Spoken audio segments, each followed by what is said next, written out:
Lahore traffic قوانین کی خلاف ورزی پر پکڑے گئے سینکڑوں افراد کا ضمانتوں کے لیے عدالتوں میں رش لگ گیا۔ لاہور میں ٹریفک قوانین کی خلاف ورزی پر پکڑے گئے سینکڑوں افراد کا ضمانتوں کے لیے عدالتوں میں رش لگ گیا۔ پکڑے جانے والوں میں متعدد نوجوانوں کی عمریں 16 سال سے بھی کم ہیں۔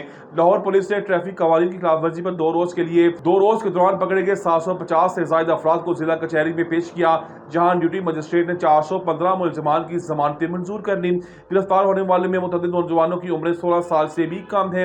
ان نوجوانوں کا کہنا ہے کہ پولیس نے مقدمہ درج کر کے انہیں ہتھکڑیاں لگا دیں۔ پولیس سے کہا تھا کہ چلان کر دیں، مگر مقدمہ درج کر کے گرفتار کر دیا گیا۔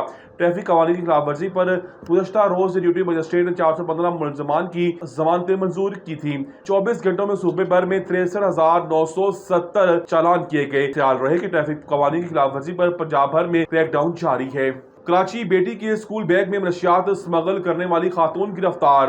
بیٹی کے اسکول بیگ میں کتابوں کے نیچے چھپا کر منشیات کوئٹہ سے کراچی اسمگل کرنے والی خاتون کو گرفتار کر لیا گیا۔ تفصیلات کے مطابق موجکو پولیس نے کوئٹہ سے کراچی آنے والی مسافر بس کی تلاشی کے دوران شک کی بنیاد پر 10 سالہ بچی کے پاس موجود اسکول بیگ کی تلاشی لی، جس دوران اسکول بیگ سے مبینہ طور پر 4 کلو منشیات برآمد کر لی گئی۔ ایس ایس پی کمیاڑی امجد شیخ کے مطابق مسافر کوچ میں منشیات سپلائی میں ملوث خاتون بی بی ذاکرہ کوئٹہ سے کراچی آنے والی بس میں اپنی 10 سالہ بیٹی کے ساتھ سفر کر رہی تھی۔ ایس ایس پی کمیاڑی نے بتایا کہ ملزمہ نے اپنی بیٹی کے اسکول بیگ میں کتابوں کے نیچے منشیات چھپا کر کراچی منتقل کرنے کی کوشش کی، جسے کمیاڑی پولیس نے ناکام بنا دیا۔ ایس ایس پی کمیاڑی کے مطابق برآمدہ منشیات کراچی کے مختلف علاقوں میں سپلائی کی جانی تھی۔ ملزمہ کو تھانے میں منتقل کر کے اس کے خلاف منشیات ایکٹ کے تحت مقدمہ درج کر لیا گیا ہے۔ ٹریفک خلاف ورزیوں پر پولیس اہلکار بھی قانون کے شکنجے میں۔ C T O Lahore traffic قوانین کی خلاف ورزی کرنے والے عام شہریوں کے ساتھ ساتھ پولیس اہلکار بھی قانون کے شکنجے میں آ گئے۔ سی ٹی او لاہور کے مطابق گزشتہ 3 روز میں 149 پولیس افسران اور اہلکاروں کی گاڑیاں ای چلان ڈیفالٹر ہونے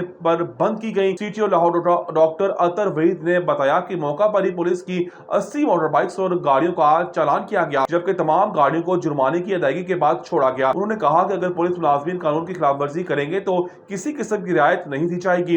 ان کا مزید کہنا تھا کہ 55 سے زائد دیگر سرکاری محکموں کی تقریباً 600 گاڑیوں کے ای چلان بھی جمع کروائے گئے۔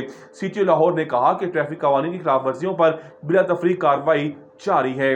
دوسری شادی کے لیے مجاز اتھارٹی کا اجازت نامہ لازمی قرار۔ دوسری شادی کے لیے مجاز اتھارٹی کا اجازت نامہ لازمی قرار دے دیا گیا۔ سابق ایفآر پشاور میں شادی رجسٹریشن سرٹیفکیٹ سے متعلق اہم ہدایات جاری کر دی گئی۔ اسسٹنٹ ڈائریکٹر لوکل گورنمنٹ نے تمام سیکریٹریز کو قواعد کی سخت پابندی کا حکم دے دیا۔ مراسلے کے مطابق کم عمر شادی کی رجسٹریشن سے قبل نافذہ رجسٹریشن فارم، اسکول سرٹیفکیٹ یا پیدائشی سرٹیفکیٹ کی تصدیق لازمی ہے۔ کم عمری کی شادی کے لیے عمر کی تصدیق کے بغیر کوئی درخواست منظور نہ کی جائے۔ طلاق کی صورت میں طلاق نامہ اور خلا دستاویزات کی لازمی تصدیق لازمی ہے۔ بیوہ کی شادی کی رجسٹریشن کے لیے شوہر کا ڈیتھ سرٹیفکیٹ منسلک کرنا ضروری ہے۔ متعلقہ حکام کو تمام شادیاں کونسل کے سرکاری شادی رجسٹر میں درج کرنے اور سالانہ شادی رجسٹریشن ریٹرن کے ساتھ تمام دستاویزات منسلک کرنے کی ہدایات دی گئی ہیں۔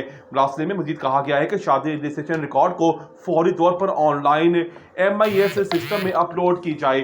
غیر ضروری تاخیر پر پابندی، شادی رجسٹریشن فائلز بروقت نمٹانے کی ہدایات بھی کی گئی ہیں۔